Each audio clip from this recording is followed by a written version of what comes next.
Tears and joy as a judge uttered the long-awaited words, the immediate release of 4 top generals held without charge for almost 4 years.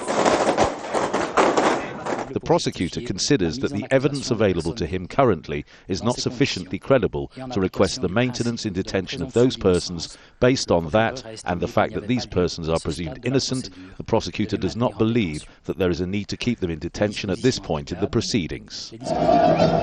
Less than 4 hours later, the generals were freed and at their homes, and they welcomed their supporters and top Hezbollah MPs.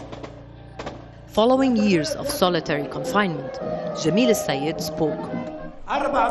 4 officers were released. 1 remained behind bars, only 1. It is Rafiq al-Hariri.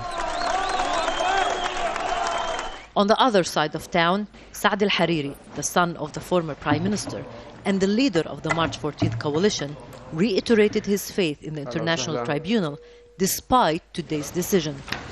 I announced directly and candidly that I welcome any decision that will be handed down by the International Tribunal, whether relating to the fate of the 4 officers or any matter lying within its jurisdiction. For years, Jamil al-Sayed was the de facto ruler of Lebanon as the director of general security and a close ally of the Syrian regime that was controlling the country then. February 2005, Rafiq al-Hariri, former prime minister, was assassinated. Thousands took to the streets. They accused Syria of being behind the assassination, demanded an end to its 29-year presence in Lebanon, and called on the generals, Syria's allies in the security establishment, to resign. Then Detlef Meles arrived on the scene to head a UN investigation into who killed Rafiq al-Hariri and 22 other Lebanese. On August 31st, upon Meles' request, Lebanese security arrested Jamil al-Sayed along with 3 other pro-Syrian top generals: Mustafa Hamdan, head of the Presidential Guards; Ali al-Hajj, head of domestic security; and Ramon Azar, chief of military intelligence.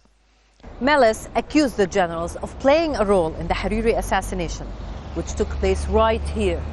The generals maintained their innocence, and the opposition accused Detlef Meles, the investigator, of politicizing the process to help the pro-Western March 14th coalition take over the country.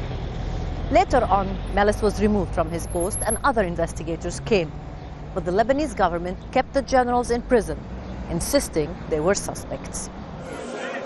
Now that they have been freed, the opposition will point to that as a proof that the generals' arrest served a political purpose for the March 14th alliance. Determining their fate comes at a sensitive time. Parliamentary elections are set to take place in early June. The generals' release will give a boost to the opposition and harm March 14th chances in the elections. The decision to free the generals will also add to the credibility of the International Tribunal, which some had suspected would be used by the superpowers for political ends, like pursuing the Syrian regime. Rula, Amin, Al Jazeera, Beirut.